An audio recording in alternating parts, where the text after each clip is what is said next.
Most people just think that prison workouts are nothing but push-ups and suffering, but they're wrong. There is actually a system to the chaos and madness. And the reason I know this is because over the course of 24 years in prison, I saw a lot of guys come in and a lot of guys blow up.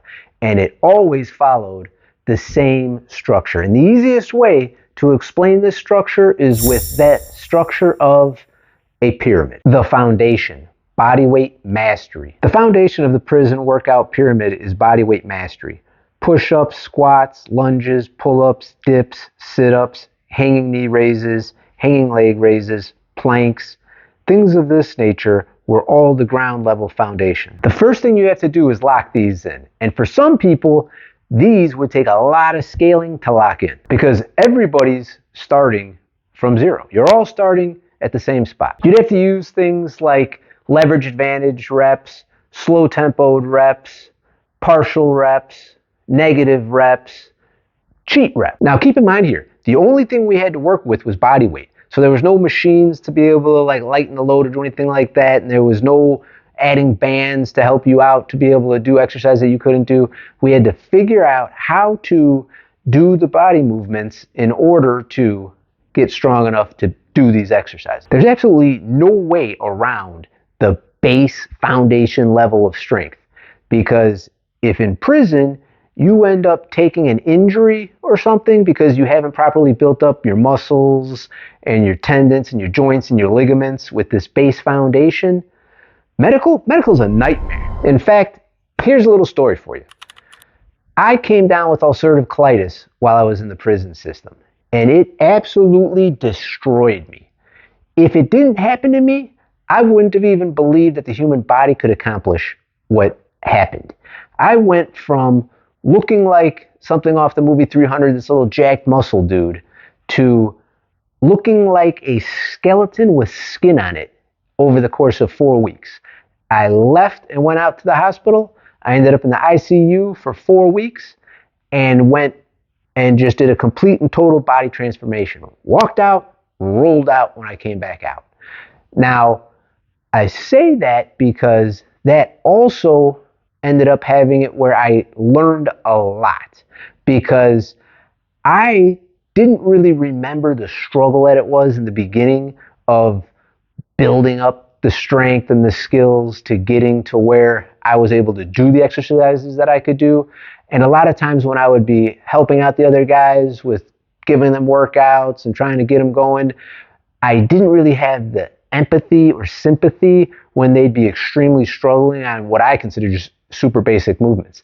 However, after this, when I came out of that ICU and ended up into the prison infirmary, I was immediately now in the process of, well, I got to build this back. I got to get strong again. I'm still a medical disaster, and I'm trying to build back.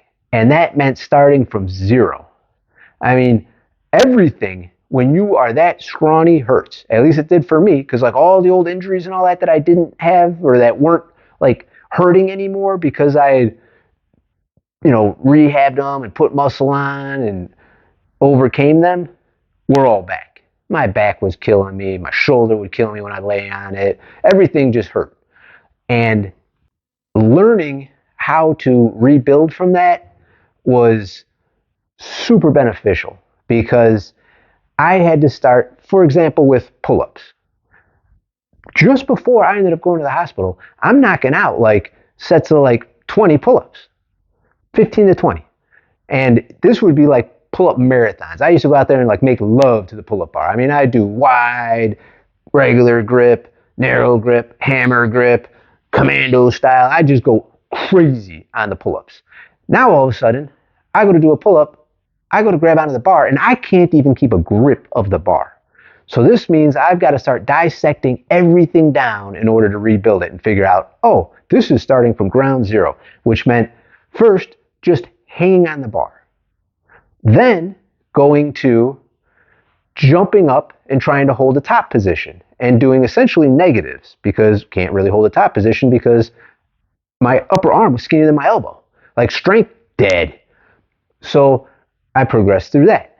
Then I go to doing spotted reps, where I would take like a little hop up and then try to do like minimum amount of hop and then maximum amount of pull with it, and just continually progress through until I could do pull-ups again.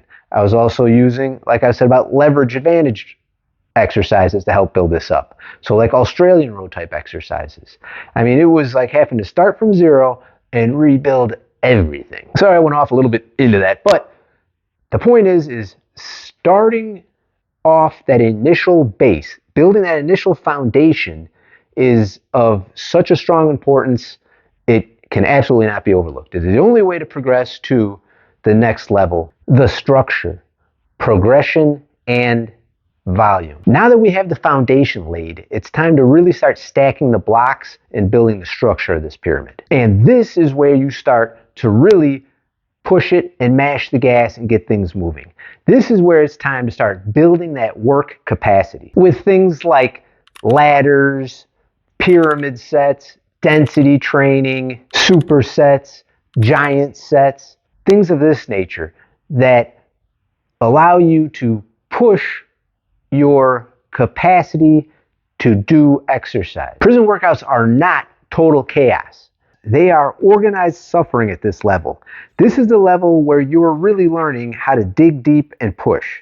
If you've ever done any of these styles of exercises, you know exactly what I'm talking about. The peak, external load and intensity. Now you have a base level of strength and you've learned all of the movement patterns with the foundation and built that base strength. You've added work capacity through the structure with using the sets that are designed to increase work capacity, muscular endurance, and that type of thing. Now it is time for the peak. The peak is all about going heavy and building strength and power. This is where things like sandbags, water bags, slow buffers, and other makeshift weights come into play.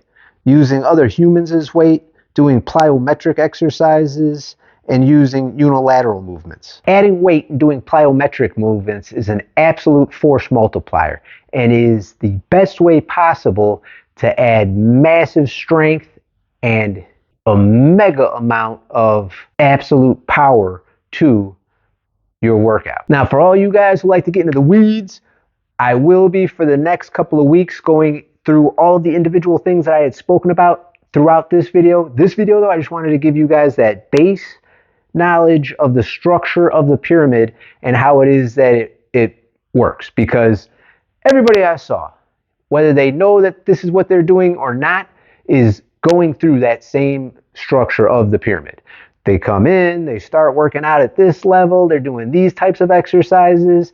As they advance, they start adding on to these types of things. And then when they get to that, like, they're there, they've added the water bags, the sandbags, they're hitting buffers, they're doing plyos, that's it. It's what it is. So, with that said, if you guys want, you could check out, I'm going to have a link here to another video that talks about the prison food and diet, because you got to have the food to get the results. How we ate was effective, and we were having good effects on a junk diet, basically, so worth checking out. But other than that, peace, love, joy, prosperity, all that good stuff. I'll see you guys in the next one.